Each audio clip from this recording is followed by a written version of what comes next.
Hey everybody, Matt Steichen here with more things to talk about in the Bob Dylan world. I said the other day that the idea of this blog was to be able to touch base with you and new and exciting things happen in the Bob Dylan world. And here we are a couple days later with a pretty cool example of that. No new song or anything, but if you've been paying attention today, a new rare Bob Dylan photo came across the internet here. Uh, it's uh, it's unusual for someone who has been photographed a million times over the years, probably more than any other human on Earth, practically. Despite being called a recluse sometimes, some recluse, he's been photographed millions of times, but none of the photographs are quite like this one. The photo comes from late 1959 or early 1960. And what's interesting is the story behind the photograph. It was posted by someone named Marvin Carlins, who was a doctor, and it was posted by Marvin on his article for Psychology Today that talks about jealousy and the jealousy he felt when his young acoustic guitar student at the University of Minnesota, Bobby Zimmerman, in a matter of 4 years became a worldwide sensation. Um, the photo itself, I'm going to make it the thumbnail for this video, so you'll get a taste of what that looks like, and you can find it online in various places too. But the photo is of a young Bob Dylan, 1959 or 1960, getting free guitar lessons from this young student at the University of Minnesota. And it's really hard to find, especially a photo of Bob Dylan in Minnesota pre 1960 at the University of Minnesota, short hair, wearing a tie. It's really an incredible look. It's really surprising that a photo like this can turn up out of the blue almost 60 years later. But what's interesting about it is that he's sitting there watching someone else play the acoustic guitar, and up until that point, he had been up in Hibbing on the Iron Range playing primarily piano and electric guitar. And so this is him, a year after graduating from high school down at the U, and sitting in on this free guitar lesson from this fellow student just on an afternoon. And for me, seeing a photo like this, it's almost like if you had a photo of Michael Jordan dropping his baseball glove and seeing a basketball for the first time, or like Michael Phelps dipping his toe into a swimming pool for the first time. It's a really interesting historical moment, and it's a really high quality photograph too. And so it's a really cool discovery to just kind of show up out of the blue. I found it on Dag Brathen's Twitter feed. Dag is a huge Bob Dylan fan from Norway. I've never met him in person, but I know that about 20 years ago, when I was first really getting into the music, I talked to Dag on a chat room, and he sent me a package of like 30 or 40 Bob Dylan video CDs. And that was before all the videos were available on the internet. So it was very exciting for me to get all those videos from Dag, a complete stranger who sent me all these cool Bob Dylan videos. Dag's always, the first one to find all these weird random Bob Dylan things, it seems like. So thank you, Dag, for posting that photo and for all the CDs way back when. The original purpose of this video was to talk a little bit more about Dark Eyes. I'm going to have that podcast coming up with Rob Kelly getting published this weekend probably. And I just had a few leftover notes. I hate to admit that we do cheat sometimes on those podcasts, and I do anyway, and I know some other people have said they do too. Kind of write your thoughts down and look at them while we're talking. It's not just off the cuff conversation all the time. And there were a few areas that we did not cover in the podcast, so I thought I'd go through my notes for Dark Eyes and tell you a little bit about some of the things that I wanted to talk about. For one thing, we did not get into the fact that out of all of the songs that Bob Dylan's written and recorded over the years, Dark Eyes is one of the only songs he chose to go in depth about kind of the story, the origins of the story behind the song in Chronicles. So I wanted to read you the part of Chronicles where he actually talks about the genesis of Dark Eyes. Bob says, all the songs were mixed and finalized, except Arthur Baker kept suggesting that we should have an acoustic song at the end of the record, that it would bring everything to the right conclusion. I thought about it and I knew he was right, but I didn't have anything. The night the album was being completed, I told him I'd see what I could come up with. I saw the importance of it. I was staying at the Plaza Hotel on 59th Street and had come back after midnight, went through the lobby and headed upstairs. As I stepped out of the elevator, a call girl was coming towards me in the hallway. Pale yellow hair, wearing a fox coat, high-heeled shoes that could pierce your heart. She had blue circles around her eyes, black eyeliner, dark eyes. She looked like she had been beaten up and was afraid that she would get beat up again. In her hand, crimson purple wine in a glass. I'm just dying for a drink, she said as she passed me in the hall. She had a beautifulness, but not of this kind of world. Poor wretch, doomed to walk this hallway for 1,000 years.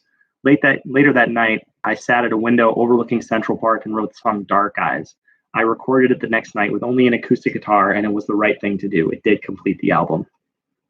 Now, a lot of speculation has been made about how much of Chronicles is completely fabricated and how much it isn't. But I have to think the genesis of a specific song, if he bothered to put that in the album, that seems like a logical, true story to me. But, you can decide if you want to take Bob on his word on that. But we didn't get into that origin story in the podcast, so I wanted to mention it here. That was my second appearance on the podcast. In my first one, I talked about Ring Them Bells. I'm a really big fan of the 1980s work that Bob put out, and I think it's just a fascinating stage of his career as he, learned new writing processes and kind of redeveloped the motivation he'd lost touch with when he was in his 20s and really prolific. In High Water, he sings, "As great as you are, man, you'll never be greater than yourself." And I think that is an autobiographical line that speaks to kind of that shadow of his own making that he had to live in and produce art out of the rest of his career. No one created the work before the age of 25 that he did. And his whole career kind of shows the challenges that come with having to live up to your own hype.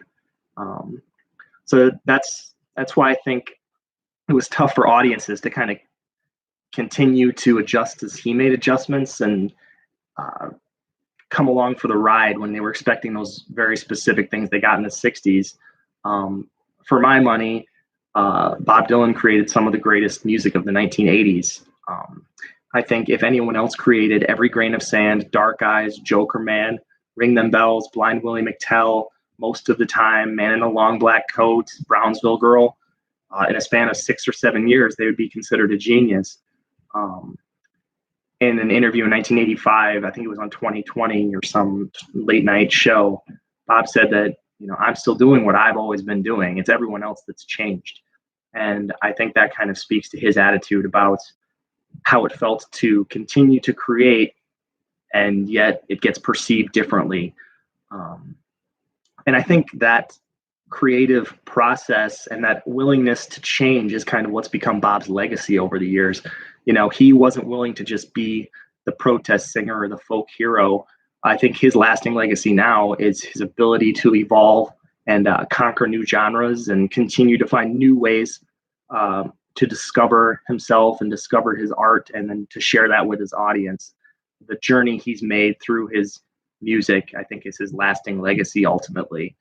I remember a year or two ago, we were watching one of those PBS fundraiser shows, and they showed Barry Maguire singing Eve of Destruction for a theater full of like gray-haired 75-year-old people. And he was still doing an imitation of the one famous song he wrote in the 1960s.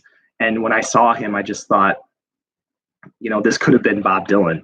He could have said, I wrote Blowing in the Wind, and I will stick with what I know made me successful and go on the nostalgia circuit and be that. But his willingness to never do that, I think, is what separated him as an artist creatively for 60 years now.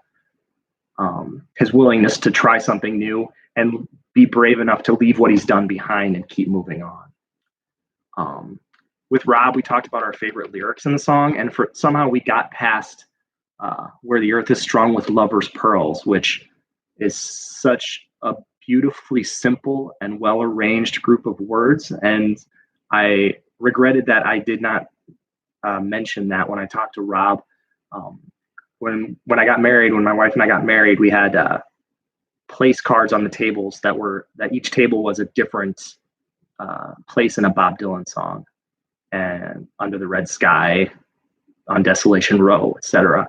And Where the Earth is Strung with Lover's Pearls was my favorite table name.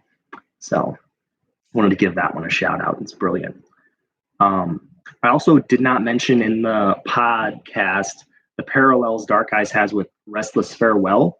They're both album closers. They're both acoustic songs, and they both end the album with a lyric about an arrow signifying passion or righteousness in the last verse, which is a very specific thing to have in common.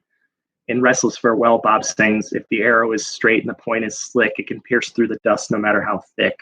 And it'll pierce the dirt of gossip that blows into his face and the dust of rumor that covers him. And then in Dark Eyes, he sings, "Oh, the time is short and the days are sweet, and passion rules the arrow that flies." So I think that's an interesting parallel on two songs that are kind of similar in that they both address feeling disconnected from your muse and from society, but at the same time, standing by your virtues in the face of repressiveness. In Restless Farewell, he talks about all the money that ever I spent, I didn't do it harmfully. Every girl I heard, I didn't do it knowingly, and every foe that ever I faced, the cause was there before they came. He always felt like he handled things the way he was supposed to handle them. And in Dark Eyes, he talks about how he doesn't approve of the concept of revenge. They say revenge is sweet from where they stand. I'm sure it is. And he says that he feels nothing for the game where beauty goes unrecognized. So both of those are songs that have a lot in common as far as using the arrows to symbolize virtue and righteousness. I thought in the last line of the albums is a pretty interesting thing to have in common. Of course, the last lines might show a little bit about maybe how Bob himself did change during that time. Because in Restless Farewell, he sings, "It's for myself and my friends that my stories are sung." Versus Dark Eyes, where he finishes it by saying, "A million faces at my feet, and all I see are dark eyes." So that might give you a little bit of a window possibly into how Bob felt about singing and playing for people in 1964 compared to 1985. So those are all my extra notes I had for Dark Eyes.